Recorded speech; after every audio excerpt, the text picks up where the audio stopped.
I've not introduced myself since I've been over here. So I'm gonna tell you guys a little bit about myself, and then I know you guys are eating, but if we could, tell me what division you're gonna go into, what's your name, hometown, just a little bit about yourself, okay? Make it a little bit more personal, okay? So my name's Danika. I've been here for almost 4 years. I started as data entry, and then I moved to our shop administrator, so I'll be the person that you see when you walk into the office in the big window. I did that for a little while, and then I moved to parts and was the parts department for probably a year and a half. And then I came back from maternity leave last July, stayed in parts for, I don't know, till October, and then got a promotion for a service writer. So now I am service writer and shop administrator. So if you guys need me, you will see me at the front window. You can come find me. A little versatile downstairs, so if you guys need anything, like I said, just come find me, okay? I really enjoy working for this company. Some days are really hard, some days are really good. It's just how the trucking industry goes, I really used to cringe at the fact that companies would say, like, oh, we're a family, right? And then I started working at Combined, and we are very much like a family. We're gonna fight like brothers and sisters. You're not gonna see eye to eye with me, but you know what? At the end, our end result, our end goal is to make sure that you guys are getting everything that you need to be successful out over the road, whether that's maintenance, whether that's mental health. I've had drivers come to me that have serious family issues going on just to vent. So just know, I'm not just here for maintenance. I'm here for each and every one of you guys individually to help you with, whatever I can to help. And it's not just me. There's other outlets within the company that you guys will find. You'll find your people that you feel comfortable with. And our main goal as a company is you guys aren't a truck number. You guys are humans. You guys are human beings that are out over the road, away from your families, away from your home, and our top priority is to make sure that you guys know how appreciated, we are of you, and that you guys aren't alone, okay? So that's me. Hi. That's David. He's eating, so I'm not gonna make him talk. He's been here since October. He's our shop foreman. He's wonderful. If you guys need anything as well, you can find him. We sit in the same office, okay? Alrighty, what's your name? My name is Jose. I'm from Danika, California, and I'm going into the reefer over the road division. Nice, welcome. I know you got your mouth full. Whenever you're ready. My name's Nate. I'm from here in Southern Oregon. Just came out of Ashland Truck Academy and started driving reefer. Awesome, welcome. Hello. Hi, I'm Marty, and I'm from the San Francisco Bay Area. Okay.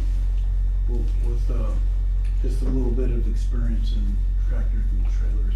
Nice. So reefer I've division. done a lot of bus driving. There you go. Nice. Well, welcome. Thank you. I know you got your truck today, so good stuff. We'll get you home and get you out over the road working, okay?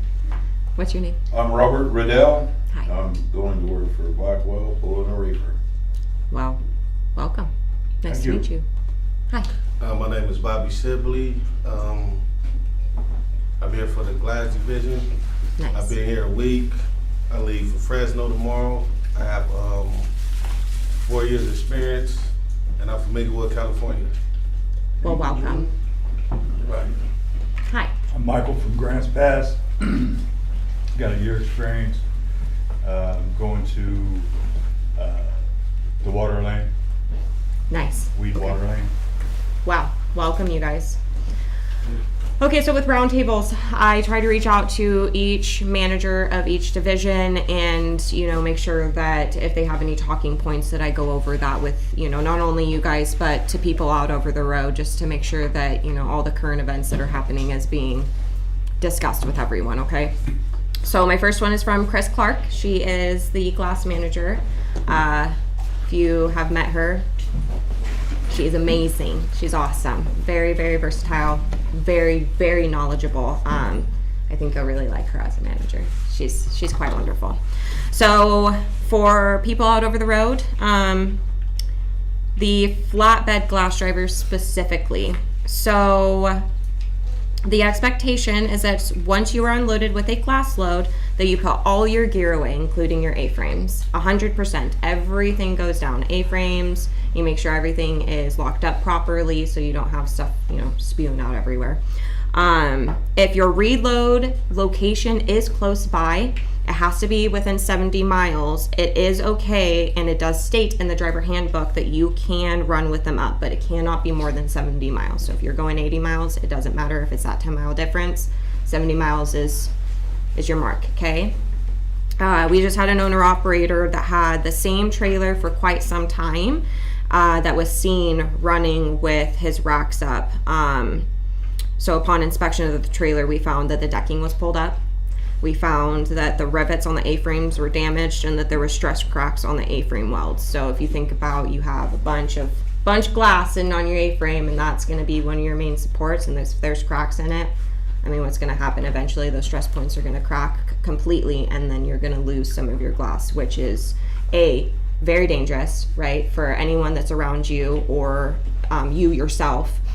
I've not in 4 years been around anyone that has been hurt by glass, but I have heard stories, and very, very scary. I think the glass division is an interesting division to get to know, just because it is a little scary, right? I mean, each light is, I don't even know exactly how much. Do you know how much each light weighs?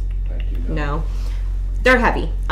So, if your A-frames are supporting that and your A-frame is not, in good condition, potentially you're going to, screw up a lot of things and possibly hurt others or yourself. So we just want to make sure that you are being safe, that other people are being safe, that we're taking care of our equipment in the ways that we need to.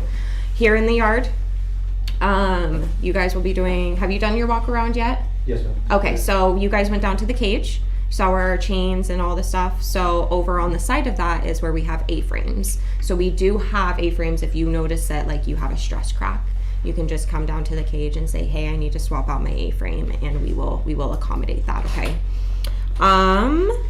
Please remember that another driver at some point will be pulling your trailer, so we need to do our part in maintaining it. So reefer drivers and glass drivers are not normally married to their trailers. Heavy haul normally is married to their trailer. So if I give a driver SD147, that is his trailer until we reassign him into something else. But with, for instance, reefer, it's a lot of drop and hook. With glass, it can be a lot of drop and hook. So not passing off, an issue on a trailer, just taking the initiative and getting it taken care of ahead of time is going to save that driver a lot of stress and unnecessary stops or money or whatever it might be, okay?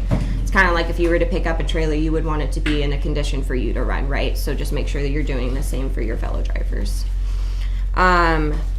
Glass is currently looking for additional glass coaches. I did not know this. Coaching pays an additional 12 cents per mile on miles driven while coaching, only while coaching. So if you become a glass driver, or coach, sorry, you're a glass driver. If you become a coach and you don't have a trainee with you, you're not going to get that 12 cents. But if you are training, then you will get that additional. If the new hire you coach hits his or her 90-day mark without any major events, the coach will receive a $500 bonus. Okay, so keep that in mind.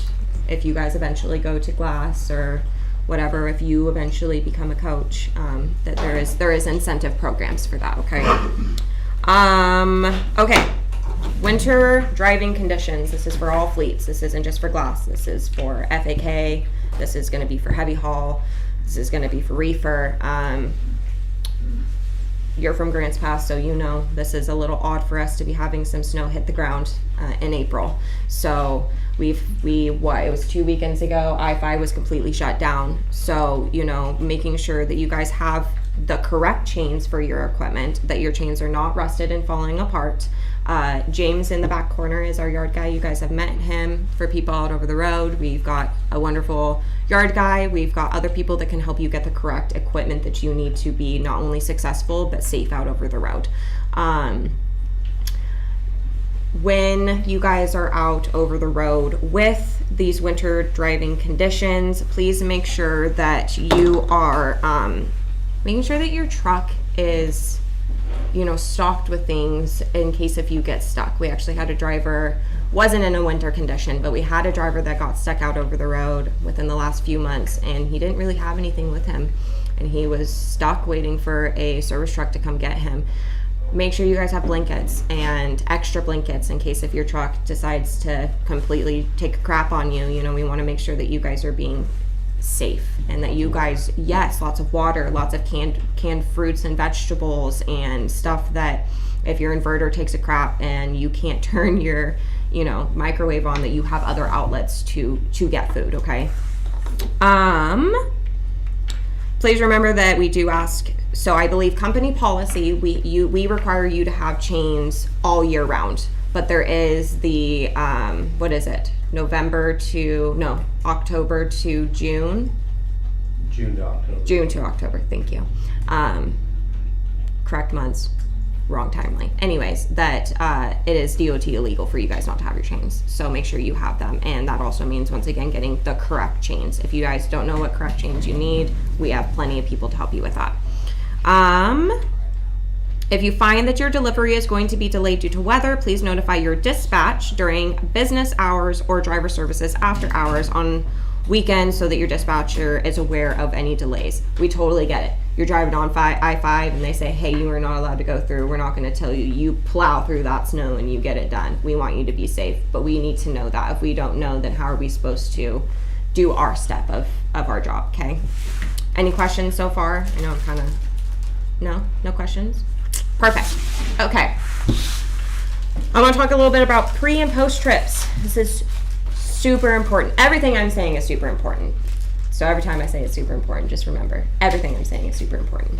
Pre and post trips, really, really, really important. Make sure that you guys are doing a pre-trip. If you guys are in the yard, once again, this falls back onto chains, right? If you don't do a pre-trip and say you hit I-5 and they say, oh, chains are required, and you don't have chains, what are you gonna do? We're gonna have to send a service truck out to you. You're gonna have to turn around and come all the way back to the yard to get, your chains, or heaven forbid you guys are out over the road and you didn't grab what you needed in your pre-trip, and now we have to call OTR and say, hey, I got no chains, and we gotta pay more money out over the road for chains than we do here locally. Not just chains, I mean, this is anything. If you guys are going into winter weather and your heater takes a crap on you, I want you to come find me. I want you to go find David, and we will make sure that your heater is working. Or if it's really, really, really warm weather outside and your AC decides it just doesn't want to, that in my eyes is a DOT violation. I'm not going to send you guys to Arizona and say, sorry, AC's not working, roll your window down. Like, no, that's super important. Once again, that comes back to your guys' comfort and your safety. Pre-trips is also checking your DOT. You picked up a trailer, say it's R274, and you didn't check, and the DOT's past due, and you're leaving, and you hit a scale, and they're like, oh, hey, DOT's past due, what are you going to do? And you're going to have to call your dispatcher, and you're going to have to call driver services, and we're going to have to find you a spot. We understand things happen, but this is why we do our pre-trips the way that we do it, okay? Post-trips as well. I kind of talked about with the glass racks, not leaving a trailer for someone else to have to fix. It's the same thing. If you're dropping R274 in the yard and you know that the freight wing on it is busted in half, don't just leave it. Come let me know. I'll get that addressed. I'll put it out of service. I'll put a glad hand lock on it, and that way some other driver doesn't pick it up and is like, well, what am I supposed to do now? Okay. That also comes, say you're coming to the yard, or you're going to be dropping a different trailer onto a different yard, and you know the DOT's coming up in 5 days. Call your dispatcher, call driver services, and say, hey, I did my post trip, and I see that the DOT is due in 5 days from now. I just want to make sure that you guys are aware. I did not have time to get this done. I have to go pick up my next load, so that way they know that they need to find someone else to go grab that trailer and get it addressed. Okay. PMs on trucks and trailers. With me being in maintenance, I have noticed an increase of drivers not getting their PMs done.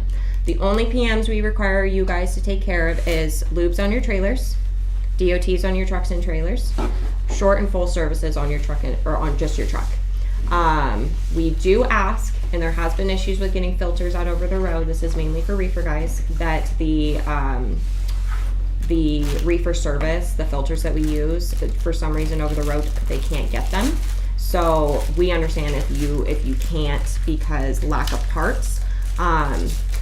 But if you can get it in, you will get it through your OBC on Tuesdays and Thursdays. If you're dispatched on that trailer, you will get something through your OBC telling you what PMs are due on your pieces of equipment. If you see that and you know you have time, just get it taken care of. What if the next person picks it up has got a load that they've got to do 3 different drops at and they can't get it done? You can do it, just do it. I don't know exactly when, but I do know with our short and full services that, and I believe our lubes, you will get a payroll deduct. Nope, not payroll deduct. Performance bonus will be taken away if you are not getting them done in the proper time. You will be notified 1,000 miles before you are due on your short and your full services. You will be notified 60 or 30 days before your DOT is due. And then you will be notified 30 days before your lube is up, I believe. Once again, we understand sometimes it's not always feasible for you guys to drop everything and get it into the shop. Just be aware of these things, especially for people that are getting new trucks. If you are getting a newer truck and you're not getting your short and your full service done, that can ruin the warranty on the truck, and that makes me very sad. Okay? We have a lot of new trucks. We got a lot of new drivers getting into new trucks, so please make sure, newer trucks I should say, so please make sure that you're taking care of the equipment as if it's your own, which I like to say, but some people don't care about their equipment. So just make sure that you're taking care of it because it is not your equipment, and we want to make sure that we aren't trashing things, okay? Okay, service requests. This is my alley. This is how you get into the shop. If you are in the yard and you have a DOT violation, you come see me, we'll get it done. I will not let you leave this yard with a DOT violation, so keep that in mind. If you come to me and you say, hey, I have an audible air leak, but I gotta go, no, you don't get to go. We will figure something else out, whether that's repowering your truck or cross-docking your load or whatever it might be. We do not let individuals leave this yard with DOT violations. So you can always come see me for that. If you need a mud flap, anything small, whatever, come see me. However, we do have service requests through our OBCs. It's gonna be under forms. It's gonna say CSCP maintenance. That is for Central Point, which is here locally. Do not click the OTR one if you are here in the yard because I will not to get your service request. So it's gotta be to CSCP maintenance. And there's gonna ask you for your trailer number. If you have a trailer, go ahead and put it in. If you don't have a trailer, don't put it in. It's gonna ask you when you're going to be here and when you need to be ready by. This is crucial. If you tell me that you're gonna be here from 8 tomorrow to 10 tomorrow, then I know I have a 2-hour window to get whatever you need done, so I'm not interfering with what you got planned with dispatch. I do not like to interfere with dispatch if I can help it. There's times that I will say, hey, I'm sorry, this truck cannot go. We'll try to push the load, or we'll try to find a different driver to relay the load. We'll figure it out, but whatever time frame you put on your service request is what I will accommodate. Okay, so try to be as accurate as you possibly can. It will also have a little comment box. I don't expect you guys to write me an entire novel, but I do ask that you guys give me the Cliff Notes version. If you put in your service request and say, I had a driver today who had an ABS light, his heated mirrors weren't working, and so on and so forth. He didn't put all that down in his service request. So how am I supposed to know that these things need addressed if you guys aren't telling me it needs addressed, okay?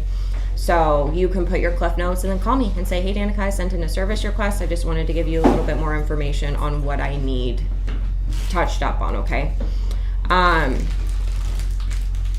Maintenance in general right now, we're kind of doing some shuffling. So we've got 2 people in the front office, and we've got our parts person who is now alone Monday through Friday. So be a little understanding in our process of shuffling some people around, okay? We have a parts person here Monday through Sunday. So Cass is in our parts department. She's here Monday through Friday, 7 to 4. And then I've got Dave Priddle that is here Saturday, Sunday, Mondays. Saturday, Sunday, Mondays. If you are locked out of your truck on a Sunday or you need a jump start, I want you to go to the back parts room door and I want you to bang on it. Bang a little loud because sometimes he likes to listen to music, and let him know what you need. Or you can go to driver services and they will call David Priddle and he will help you. He used to be a glass driver for, God, like 20 years or something. So he's very knowledgeable, very helpful, and will accommodate what you guys need as well. Shop is only open Monday through Saturday from 6 to 4. We are trying to extend our hours, but that is something that we are working on. So for now, we're just open from 6 to 4, which means that we will schedule your truck at 6 a.m. I will send you an appointment time the day before you're going to be pulled into the shops, and it will be through your OBC, so that way you don't got one of my lovely mechanics banging on your door at 6 a.m. and you're not aware. Okay, any questions so far? Okay, we're almost done. Driver handbook. So, I don't know if you guys have done this, but I have been told we have 75 drivers that have yet to sign the driver handbook. What they will do is send you a weekly email. You will pull up the email, click the link, and it'll be a DocuSign, so you don't actually have to come in and sign paperwork. But we need to get that done, especially for drivers out over the road. Please, please, when you get that email, pull it up. Takes 2 seconds, sign it, move on with your life. Then we can get this all over and done with. Any questions, comments, concerns? Perfect. Okay, on to Melissa Dockery. Love her. She is our safety and compliance. She's amazing. If you guys get the opportunity to meet with her, which I'm sure you will at some point. She used to be in driver services. She's been everywhere. But currently right now she's in safety. So I have a few safety things to talk to you guys about. Have you guys heard about the Infinity classes? Yes, okay. So effective 4/3, we started taking performance bonuses from drivers that have failed to do all Infinity lessons. Especially to people out over the road, please, please make sure that you are getting your Infinity lessons done. If not, your performance bonus will be taken away. Effective 5/1, we will begin to deduct performance bonuses from drivers that fail to complete 3 or more lessons. So if you're at 2 lessons and you have not done your third on May 1st, performance bonus gone. Okay, our goal is to be 100% compliant by the end of the second quarter. I didn't fully understand Infinity because it's not something that I really have to deal with on the daily. So I did get some clarification on why it is so important. It's for safety. We understand that taking a course isn't just gonna fix safety overnight, right? But it is gonna kind of help bring awareness to things that, I mean, think about it. You drive a car all day, right? You go to the store, eventually kind of get a little lazy with your driving, right? You don't turn on your blinker, or you don't fully stop at a stop sign. I mean, shit, sometimes I even drive when been texting on my phone. Shouldn't do that, but we're all human, right? This is just kind of a course to remind us why it is so important that we pay attention to things. When you're backing up, we have stickers that we were putting on windshields that says goal. It is get out, look at what's behind you. I mean, you've got a big trailer behind you. You don't know what's behind you. We just want to make sure that you're being safe. So that's what these courses are about. Hold while we're talking about this. So October, we did personal conveyance. We are at a 92.70% percentage, completion. Not 100. We need it to be 100, right? On November, we did driving in extreme weather. In December, we did log certification. So each month it's something different. It's not like they're just gonna pile a bunch of courses on you in 1 month and expect you to get it done. Every month is gonna be something different. When you get those, please make sure you get them done. It would really suck for the performance bonus to be taken away, and it is just crucial for your safety and other safeties as well. The other thing that I found out about is it's helping with our insurance to decrease our premium.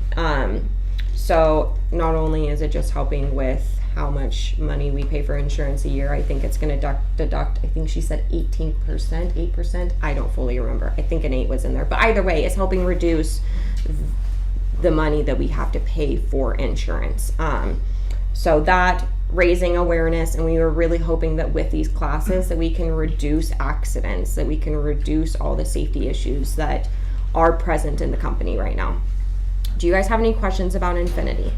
Okay, if you do have questions about Infinity, Cody Coons is in safety, and he is very knowledgeable about this. He can help you with your guys' classes as far as figuring out where you're at, what you need to get addressed, if you have any further questions on that. Okay, all right, I want to talk a little bit about CSA scores as well. So, I didn't hear you. CSA scores. Okay, so for instance, unsafe driving, our threshold, or CSA, it's 65. We are at 17%, which is fantastic, right? But for instance, We've got a threshold of 65% on hours of service and compliance. We are at 88% right now. So what does that mean? What does that mean for you guys? What does that mean to people out over the road?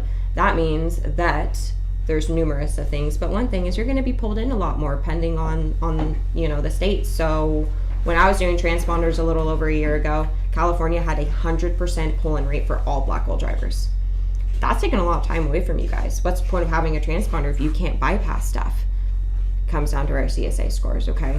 If you guys have questions on CSA scores, what our threshold is, what you can do to help the situation, pick up the phone and call Melissa Dockery, and she can kind of help you out with that. Pick up the phone and call Cody Coons, and they will help you figure out what you as an individual can do to keep our CSA scores down. If every person takes it a little personal, right, then eventually our CSA scores will all go down. It just takes that one person that says, I don't care, and then here we are with over the threshold, okay? Other than that, I don't have much. I am really excited for you guys to be a part of the company. Like I said, if you guys need anything at all, please come find me. Oh, there is one more thing. Sorry. Driver referrals. So first of all, you have to have a year of experience or more. So if you're a student and you're coming in and someone refers you, it's not going to count. But if you have a year or more of experience and, if you know someone that has a year or more experience and they're coming into the company and they stay for 90 days, you will get a $2,000 referral bonus. So think about it. If you guys are, out over the road meeting a bunch of people and they want to become drivers for combined transport, I'm not saying go steal drivers from other companies. I'm just saying, like, if you know someone, a family member, whatever, that's $2,000 in your pocket. You know what I mean? Cool. Other than that, if you guys need me, please come find me. I will do my very best to help you with whatever you guys need. Some of you guys already got your assignments. Some of you have not. Some of you guys will be going to Fresno, out with trainers. But in the end, you will see me to get your truck assignment. If there are things with your truck assignment that, if you're allergic to smoke or if you're allergic to pet dandruff, we need to know these things because we want to make sure that you guys, once again, are comfortable. We appreciate that you guys are leaving your home and coming here and driving for us, and we just want to make sure that we're making you feel as appreciated and safe and accommodated as we possibly can, okay? Alrighty. Any questions? What do we see about the pet ride along? So driver services. Okay. So if you have a pet or say you have a passenger that you want, we must have those forms filled out. You will go see driver services. They will fill it, you will fill it out, you will give it back to them, and then they will put it in your screen so that way it is evented as you have a pet. Okay? I get it. I have a little fur baby too. If I was out over the road, I'd probably want my baby with me. Okay? If you do live locally, but not locally, and you want to keep your truck or your car or whatever here, we have a cage over there. You'll go see driver services for that, fill out a form, and then you can park there and then take your personal vehicle home if you would like. If you do not live locally and you need to take your truck home, just make sure that you are talking with time off and letting them know where your time off will be. Say you live in San Diego, but you're actually going to be taking time off in Utah. We need to know where your time off is going to be, and we will accommodate the best that we can to get you guys home or wherever you need to be for time off, okay? So, I live in Grants Pass. Mm-hmm. I could, if I get sent home, Mm-hmm. say they don't have a run for me or something, Mm-hmm. and because I'm local, Mm-hmm. I can just take my truck home, right? From my understanding, yes. What I don't want, please, is if you have maintenance and you're going to be scheduled Right, into the right, shop, make sure that you're here. I've had a few drivers that live locally and they take their vehicles home, and then I schedule their appointment time, and then they don't show up for 3 hours later. It's really easy to get you off the schedule. It's really hard for me to get you on the schedule. We've got like 400 plus drivers, and I've got maybe 15 mechanics. So we just want to make sure that, if you are taking it home, that if you need maintenance done, that your truck is physically here for us to work on it. Okay. Absolutely. If I think from my understanding, if say your route for your delivery is going to be passing by your house and you have time to stop without interfering with the delivery, I believe you can stop at your home, as long as you're not going out of route. To, you know, we don't want you going 300 miles out of your way to Right. get home, right? You always check with your dispatchers. They're all pretty understanding. All of them are pretty understanding. The more you communicate with us, the more that we can help you. If we don't know, then how are we supposed to help? Okay?